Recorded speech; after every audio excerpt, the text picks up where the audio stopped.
Most of the intelligence community doesn't believe he exists. The ones that do call him the Winter Soldier. He's a ghost. You'll never find him.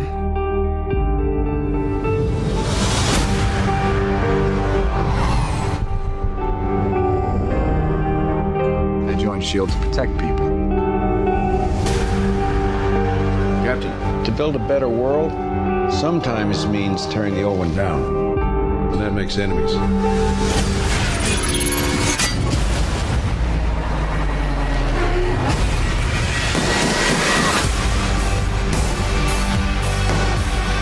Fast. Strong. Got a metal arm.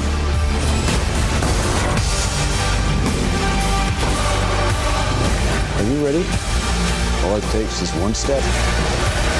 People are gonna die. I can't let that happen. Captain America needs my help. When do we start? We just did. The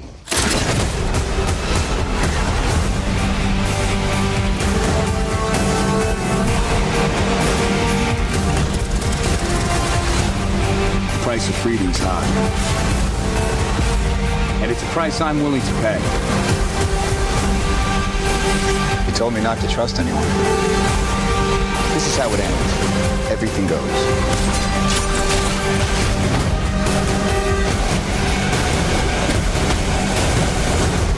Looks like you're giving the orders now, Captain. Damn right.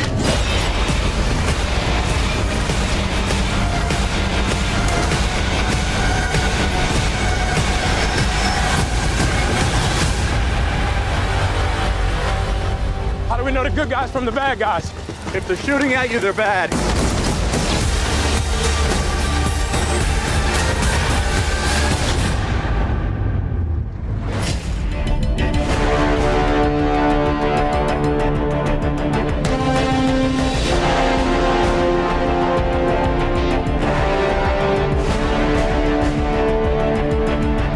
Hi, everybody, and welcome once again to Geekfest Rants. My name is Carlos Perron, and joining me today I have here Steve Vivona. Say hi, Steve. Hey, Carlos. Well, this is one of our typical Marvel-related shows, which, you know, whenever these films come around, you know sooner or later you're going to hear from us.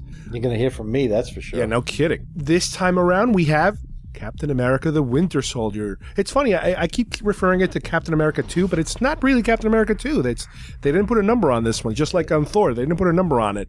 They just give it a subtitle. That seems to be the prevailing thing. It's like, we know it's a sequel, but, you know, like, I guess I don't know why they do that. It's an interesting question. But for Iron Man, they did do numbers and no subtitles. Yeah, but they're not doing that for Avengers, and they are doing it for Spider-Man. I don't know why. What's weird about Spider-Man, not to get off topic already, is the fact that I could have swore I've seen it promoted at some trailers as The Rise of Electro. Oh, something I haven't like seen that. Yeah, I saw it like a subtitle. I'm like, wait a minute, does it have a subtitle or doesn't it have a subtitle? Sometimes they do, you know, in foreign territories, they have, you know, different, like in England, I know they call Avengers Assemble. That's right, because they don't want to confuse it with their Avengers. Right. Their English exactly. Avengers.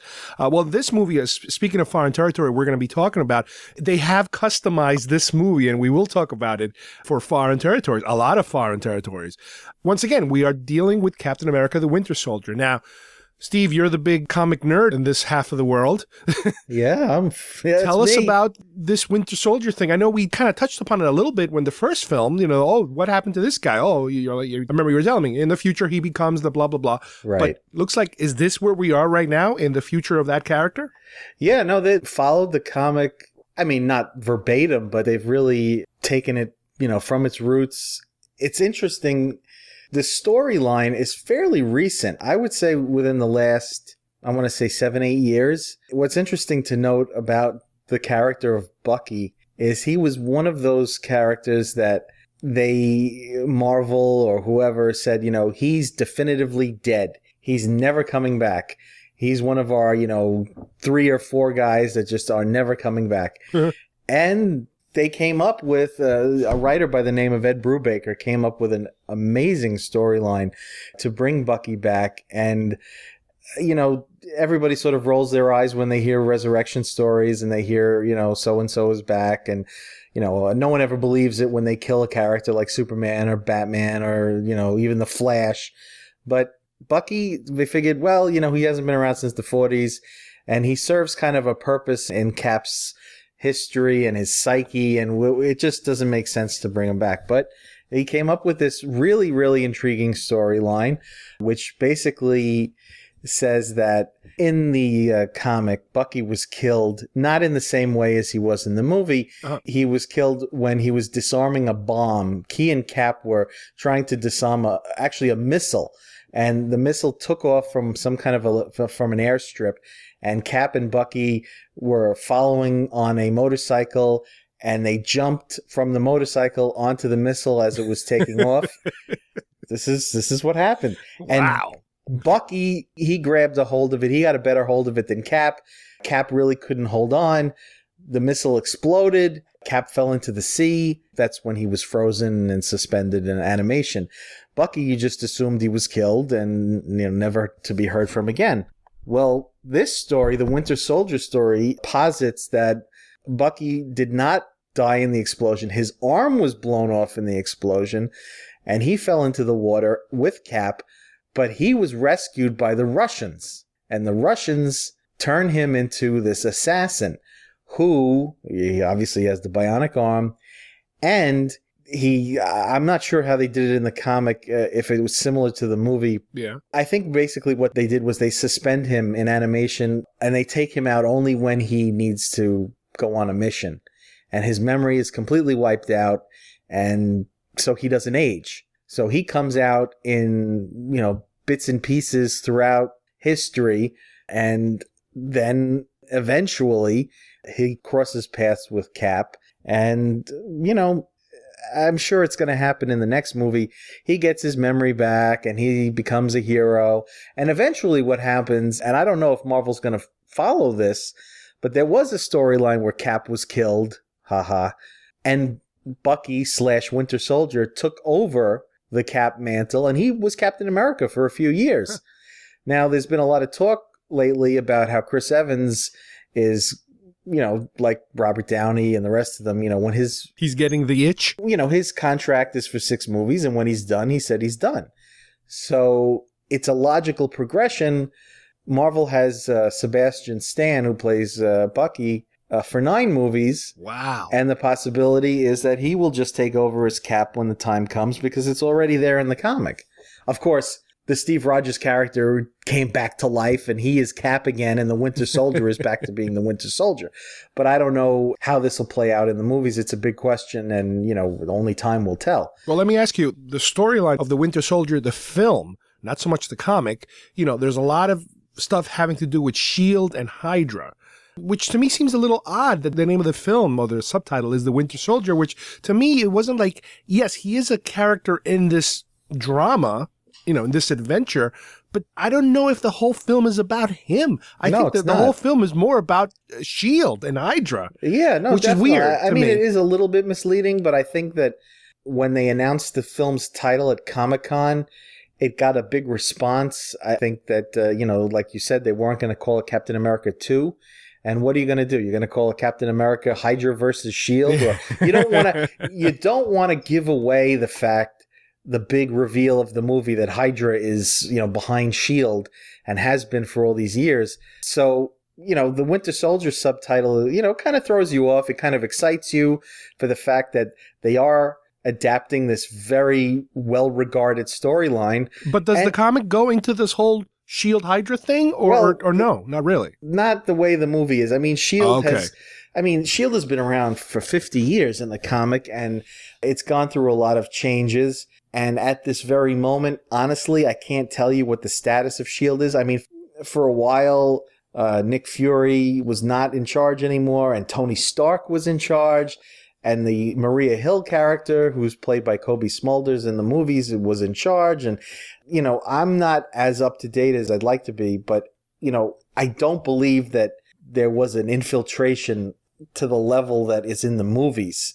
That's in the comic, right. That's a real big plot point. All right, well, let's talk about the actual plot of the film, which, again, not going, page by page, of the script, but basically Cap is on another one of his missions with Black Widow, and they infiltrate some ship to come get some data or something, or free some people. Well, they have to rescue S.H.I.E.L.D. Right, but Black Widow has her own little side Yeah, she has an mission, agenda. which results in her getting some data, some thumb drive or something for Right. Nick Fury, I guess. Mm-hmm. And we start to find out about this whole thing with, they're about to put online all these carriers, these helicarriers that we kind of got a peek of them, previously on the Avengers. Mm-hmm. But we get introduced to the character of the Robert Redford character, Alexander Pierce, Right. who is a high-level, shall we say, intelligence officer. I think he's part of the president's cabinet. Right. He's not necessarily S.H.I.E.L.D., but he's kind of like in a between liaison. everybody. Yeah, he's like a liaison. Now, just so you know, too, I'll give you a little comic inside info. He's based on a character from the Winter Soldier story called Alexander Lukin or Luskin. I think it's Lukin. And he was Russian. And he was in charge of the Winter Soldier. And this is what I was expecting in the movie, he's possessed by the Red Skull. Oh, Jesus. So I was totally expecting that to be part of this storyline. And that was, a lot of the talk amongst those of us in the know that Redford Hail was gonna, Hydra. Yeah, that Redford was going to turn out to be the Red Skull. And when he didn't, I was like, I was kind of like, damn, I was hoping that they would have that kind of, because that was he's not dead. He just gets sucked into the cosmic whatever in the end of the first movie. Right. And I'm like, he's Cap's number one villain. He never dies. I mean, the Red Skull is like Dr. Doom. He's been killed and brought back and, so many times. And I thought maybe, I just don't think we've seen the last of him. But they did take away, I think, a perfect opportunity to use him or just to have a really cool reveal in this movie. And they just didn't go there. So he just turns out to be a Hydra spy. Just a general big bad guy. Right. Now, the movie itself really centers around how Cap is not very happy about these helicarriers and everything being put online to kind of watch everybody and you can target people before it happens. That whole kind of Dark Knight-ish type of surveillance and taking care of the problem before it happens type of scenario. And he kind of convinces Nick Fury, in that direction to kind of not push so hard. And as Nick Fury wants to possibly not push that hard, all of a sudden he's assassinated by the Winter Soldier, which triggers this entire movie to start moving forward, where all of a sudden now Cap and Black Widow are the ones that are being hunted down by apparently at first S.H.I.E.L.D. But it's Hydra. Which we then find out it's really Hydra behind everything, little by little. And, the whole movie goes through that whole progression of trying to find out who's in charge and who's not in charge. And Captain America makes a new friend, the Falcon. A soldier who has experience with these weird flight suit that he wears. And the whole thing is about basically clearing his name. And obviously, by the time we get to the end of the movie, spoilers as usual, we're going to go crazy with spoilers. He kind of resolves the issue. They're able to take down all these helicarriers and kind of bring everything down one notch to the extent of completely dismantling S.H.I.E.L.D. Right. Because the country doesn't really trust it anymore. They don't kind of trust it anymore. And Nick Fury has to kind of go into hiding to kind of, I guess, find himself. Yeah. Type of deal. Now, let's talk about all these different progressions that take place in the movie that were very unusual. Now, before we even knew this movie was coming, what little we knew about it was that, and I don't know if it was just because of the fact that Robert Redford was involved, that this was going to have a different vibe. This movie was not going to be by the numbers, and it was not going to be a carbon copy of the first Captain America movie. Oh, no. As a matter of fact, I would say this movie could not be any more different than the original Captain America movie. Which I think is to its credit. No kidding. And I also, you're kind of leading up to it. I think most people would describe this movie as a dark political thriller. Yeah, exactly. And it did have a little bit of that. And again, I don't know if they did it on purpose or not, and we kind of expected it. It was the 3 days of the con, the last days of the 3 days of the con, or the parallax view. Yeah, that whole, all the president's men, that sort of late 70s don't trust the government vibe. Exactly. And it's perfect to put Robert Redford as the bad guy because it's the opposite of exactly what you expect him to be on a movie like this. Exactly. And I like that. And I also, one of the things that I remember I kept saying to myself, and I even mentioned it to you guys a couple times, is Tony could possibly never like this movie. Oh, he loves it. And he loved it. And I don't understand why. And I can't wait to have a conversation with him about it because I remember when we talked about movies like in the past, when we were talking about how dark Man of Steel was and how dark some of these other movies were, how he would be more likely to enjoy something like the original Captain America, which was more, mom and apple pie type of thing. I think the reason that he would say that he likes it, and I know, he was very enthusiastic about how much he liked it, is because even though the story is dark and sort of, I guess you would say, more along the lines of something that we would appreciate. It's a downer. Well, yeah. It's the Empire Strikes Back of this. Yes, but you have to remember, Cap stays true to Cap. Exactly. He's the moral center of the movie, and he brings it all down. Him, Nick Fury, Black Widow, the Falcon, they all work together to take it all out. And so, at the end of the day, good triumphs over evil. Cap is still all mom and apple pie, and he's still, throughout the movie, he's criticizing this whole program of the helicarriers and, stopping crime before it happens and stopping terrorism before it happens. So Cap never loses sight of who he is. And I just think, it is a very dark sort of complex story that works, and it works. And Cap is a very sort of vanilla character. He's like Superman. So the best thing I think you can do, you had the movie that introduced him, the World War II, the patriotism, the rah-rah, and that was great.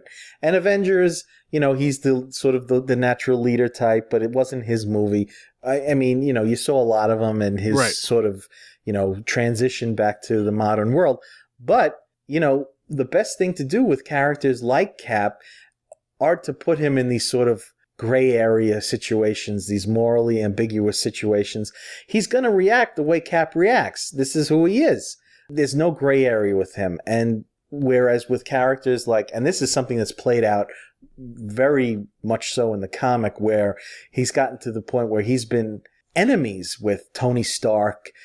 There was a storyline called Civil War where Cap led a group of heroes against Iron Man, who was, because they were going to try and register all the super vigilantes and find out all their identities. The government wanted to do that, and Stark was like, okay, let's do it. And Cap was like, no, thank you. We're not doing that.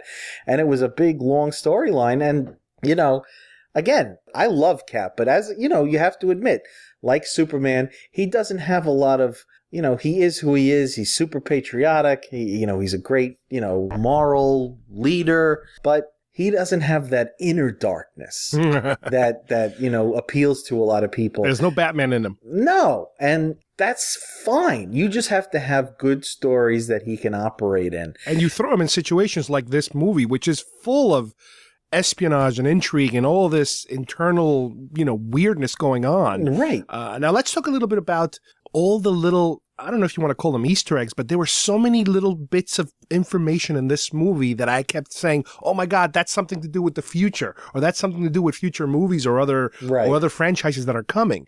Now, for example, at one point they're talking about how this thing can target people, and they're talking about how somebody, and they drop the name Strange. Yeah, Tell us about that. That's Doctor Strange, Stephen Strange, who I don't know if they're implying that he's already become Doctor Strange, because in the comic he's this world famous surgeon who is just like at the top of his field and worldwide like renowned. Like a medical doctor you're talking about? Yeah, he's a medical doctor. Okay. And what ends up happening is he's in a car accident that he becomes unable to perform surgery, and his life loses all its meaning, and he's suicidal, and he ends up like trekking to the Himalayas, where he, finds this sorcerer who teaches him all these, the ways of the magic and everything. And he becomes Doctor Strange, who is probably one of the top 3 speculated characters to be like in Marvel's next wave of movies. And you don't drop that name unless you want to do something. No, they're ready for him. I would say he's, phase 3 or phase 4. Wow. Now, what's so important about the guy that they capture in the beginning in that ship? Apparently, he's supposed to be some baddie in the future. That is Batroc. He in the movie. What I like about the Marvel movies.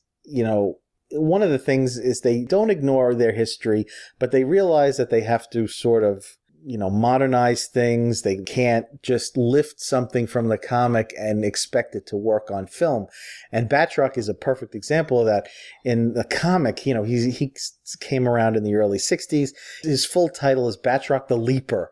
And he had this horrible purple-orange costume with this handlebar, not even a handlebar mustache. It was like this really ridiculous pointy mustache. And he had this, French, ha ha ha, this really horrible accent. And he basically jumped around and kicked Cap in the face. And, he was really a silly character. But they turned him into this Algerian terrorist who still is, very athletic, martial artsy, and, updated him and even threw back to his original costume with sort of accents of purple and orange. And they gave him a nice 10, 15 minutes to, fight with Cap. You're talking about a character who probably never would have, been the bad guy for an entire movie. Right. But he's part of Cap's rogues gallery, and they put him in the plot in sort of a natural way. Again, not to be snobby, but he's sort of an Easter egg in itself for the comic fans. And I'm surprised they didn't get Jean-Claude Van Damme. Well, yeah, I think that would have been a little that would have made it Too very campy. silly and very campy.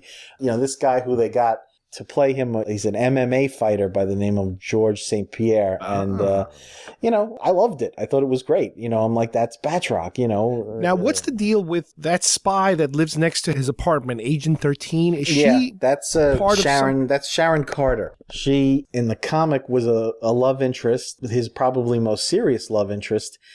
And I want to say, because in the comic, he came back in the 60s, not the early 21st century. Is she supposed to be related to the other Carter? In the comic, I think she was Peggy's daughter. I mean, in the movie, she might be her granddaughter. Oh, wow. But yeah, she's definitely related to Peggy. Again, characters that there's a good chance we'll see again. Oh, I'm positive we'll see her again. Jumping a little forward now to some of these bonus scenes, we also got to meet a couple of new characters. First, there's this Baron something that seems to be... Baron Strucker. Yeah, what's his deal? He is big-time Hydra, nemesis of Nick Fury, and also Cap going back to World War II, and he's an ally of the Red Skull. He's probably going to play a pivotal role in the Avengers film. Because he's a pretty big actor, the guy they got to Thomas use. Kretschmann, I believe is his name. Yeah, he's been on stuff before. Yeah, he was in King Kong that I knew of. Yeah. He was the captain, wasn't he? Yeah, he's a huge villain. And, like I said, major 60s villain of S.H.I.E.L.D., but he also operated in World War II with the Nazis and everything. Again, that's why I kind of think that we haven't seen the last of the Red Skull, because... And that's the first of the bonus scenes. It was right after the credits more or less winding down. Right. That's... Yeah, you're... Talk about that whole sequence of... He seems to have some weapons that we've seen before. Yeah, I think he has the Chitauri... Loki's staff or something? Yeah, the staff. And of course, he has the prisoners, the twins. Who tell us about who the heck those are. That's Quicksilver and the Scarlet Witch, who are members of the Avengers. Their brother and sister. What are their powers? Quicksilver, he's like the Flash. He can run fast. And the Scarlet Witch, she has magic powers. The way they describe it in the comic is that she can alter probabilities. And she, in the movie, they show her sort of levitating things. And she is really, really powerful. She sounds like more like an X-Men type of character. Well, I don't know if you're aware of this, but it's an interesting point to mention that they were introduced in the X-Men, and Marvel, the way the rights are split, Fox has the rights to all the X-Men characters, but because they're also in the Avengers, Fox and Marvel share the rights to Quicksilver and the Scarlet Witch, and Quicksilver is going to be in Days of Future Past. But it's not this actor, is it? No. Okay. And they've already, you see him in the trailer. Right. I actually prefer the look of the character in Avengers as opposed to the way they have him in X-Men. But yeah, so it's a very sort of interesting thing. And also, they're mutants, but because Fox has even the rights to the name mutant, Marvel they can't call them mutants. I don't know what they're going to call them, but they were created as villains for the X-Men in the 60s, but eventually they became members of like the second team of the Avengers after the initial team of, Thor and Iron Man and Hulk and all that. They became Cap, led a team where it was just Cap, Hawkeye, Quicksilver, and the Scarlet Witch. But the actors that they used in this bonus scene are going to be the actors for the Avengers. Oh, yeah, absolutely. Okay. Yeah, definitely. I've seen pictures of the shooting Avengers now, and I've seen pictures of both of them on location. Now, the other bonus scene is not a big holy crap type of scene, but it's basically Bucky apparently starting to maybe remember something. Yep. Yeah, I think that's the implication. And he's visiting like the museum that Cap was in, right? Right. Yeah. And he's going to, I don't know exactly where they're going to go with Cap 3, but there's been talk of, there was another storyline in the comic, very popular storyline that where there was a Cap who was active in the 1950s. After Steve Rogers was lost, the government said, well, we still need Captain America. So they created another Captain America, and he went insane.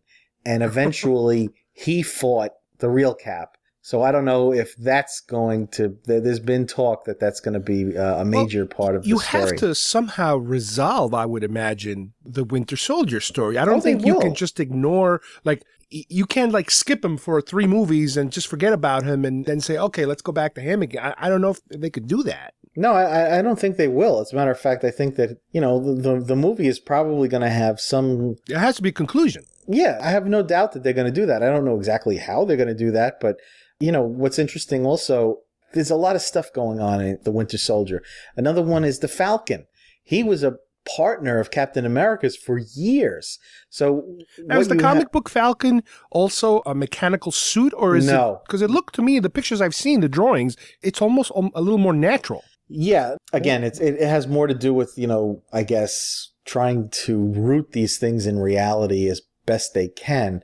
And, the costume of the Falcon, and this was actually very disappointing to the actor Anthony Mackie, who wanted to wear the costume, is that it wouldn't translate well.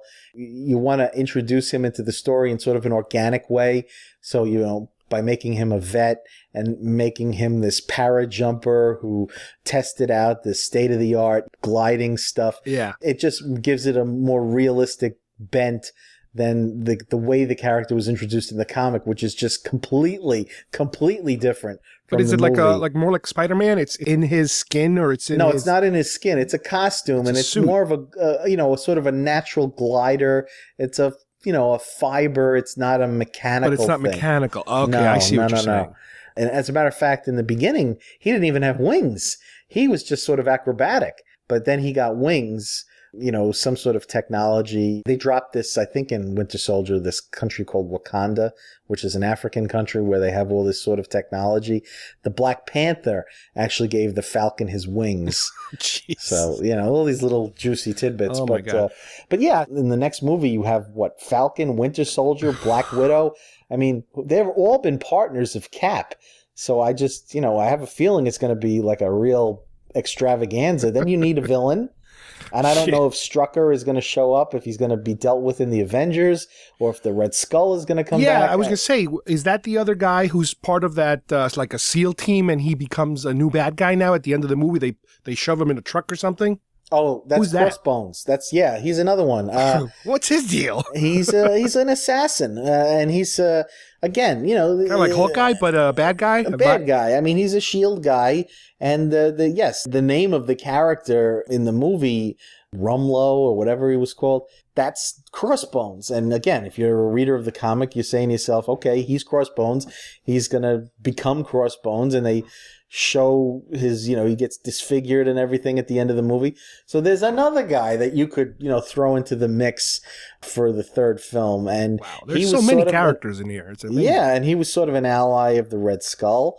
That's why I keep just thinking that the Skull isn't done yet. Well, speaking of the Red Skull, why don't we go over a little bit, try to explain to me, what is it that they're trying to tell us that, what did Hydra create S.H.I.E.L.D., or was S.H.I.E.L.D. an entity that was infiltrated by Hydra at some point? I think S.H.I.E.L.D. was infiltrated by Hydra. Slowly over time, S.H.I.E.L.D. was created with the best of intentions, and you had Howard Stark and Peggy Carter and all these other people that you saw in the first Cap movie who create the organization, but they also recruit former, it's like the Americans at the end of World War II recruiting the Nazi scientists, bringing them in, for their projects, and they bring in Zola, who was, an ally of the Red Skull.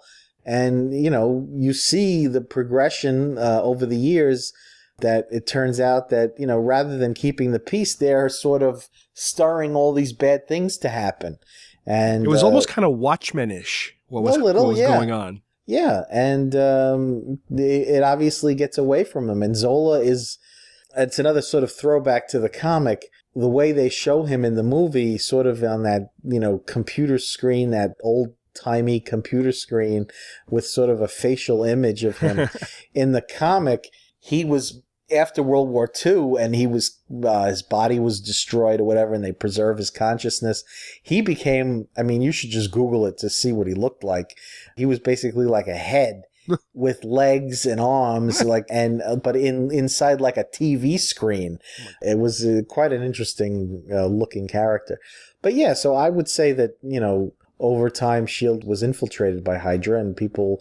What's also interesting, and nobody I'm sure wants to admit this, is in the Captain America movie that was released in like the early 90s that, everybody hates.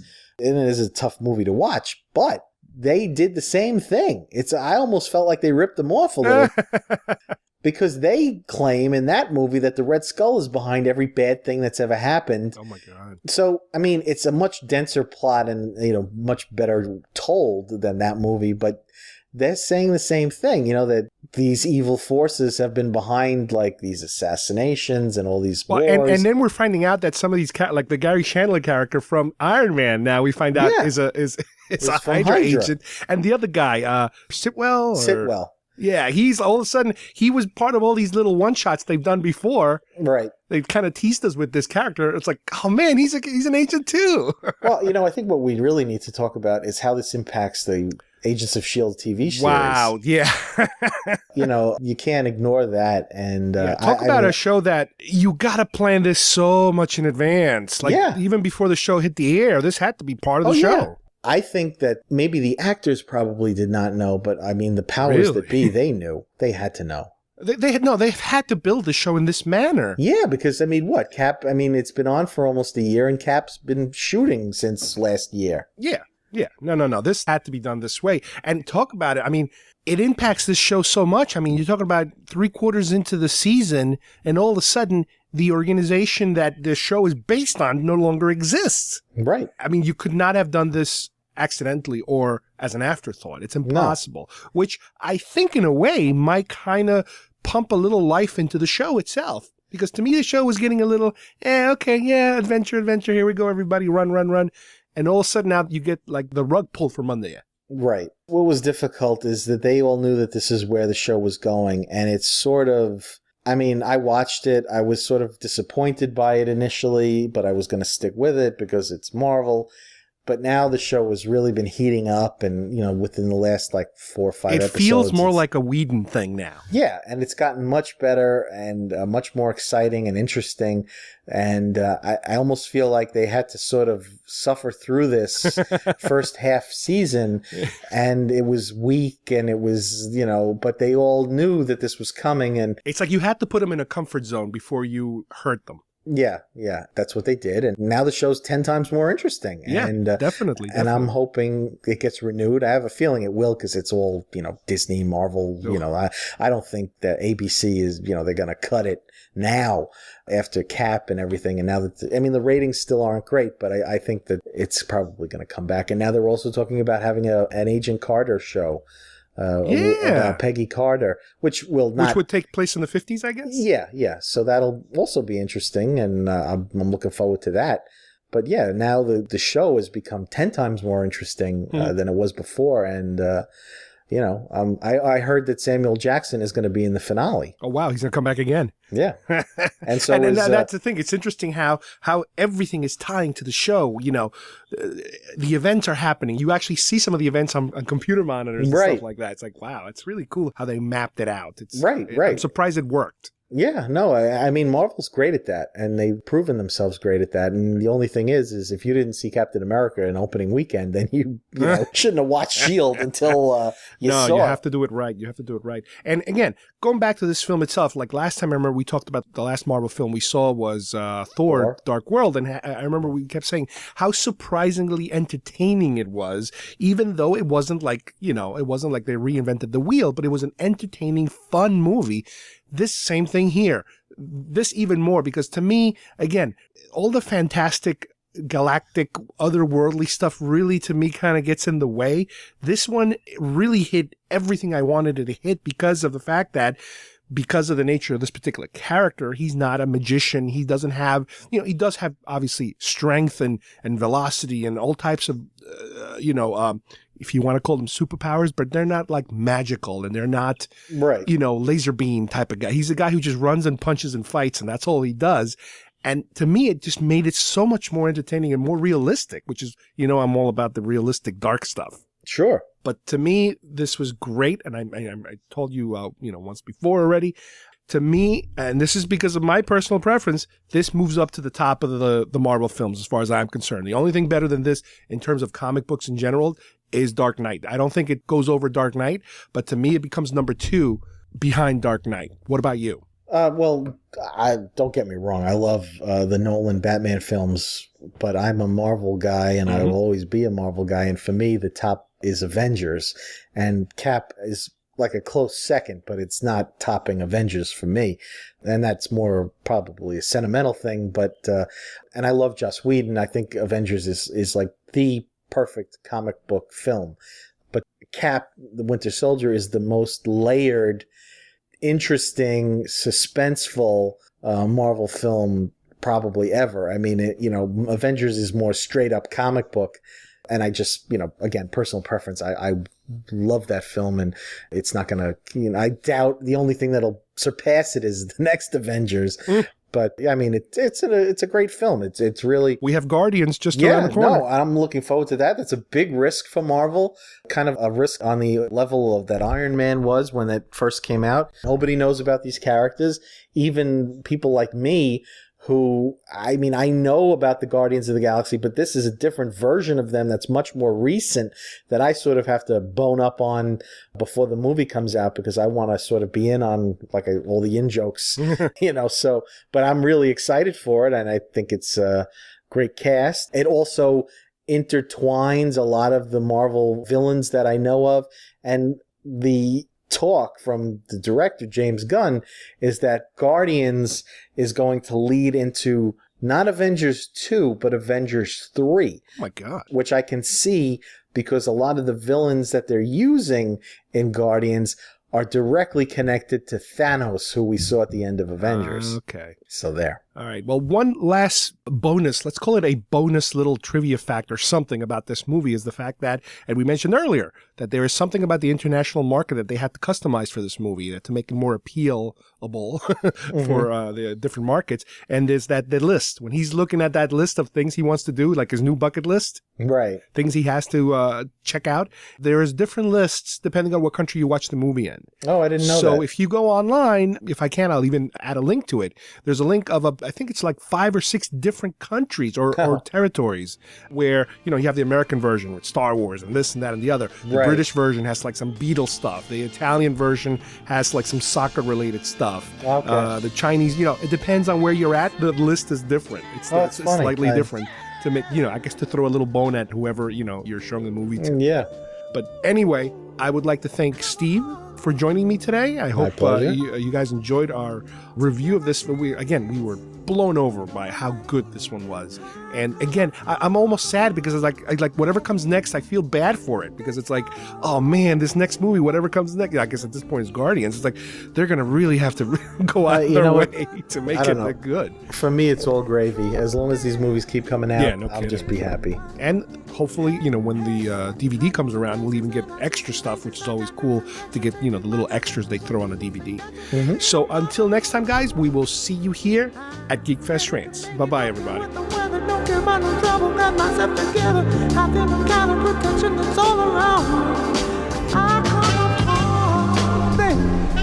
my mark. 3, 2, 1.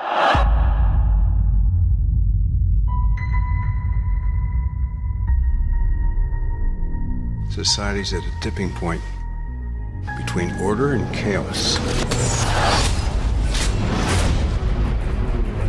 Captain, are you ready? The longest time I just wanted to do what was right.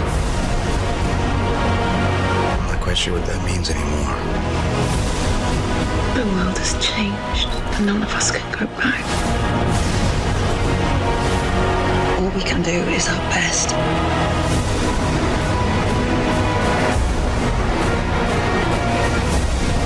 People are gonna die. I can't let that happen.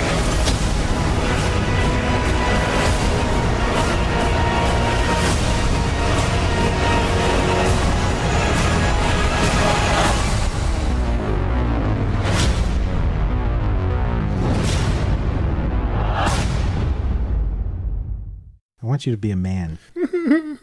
Dude, shut up. Stop! That's not funny.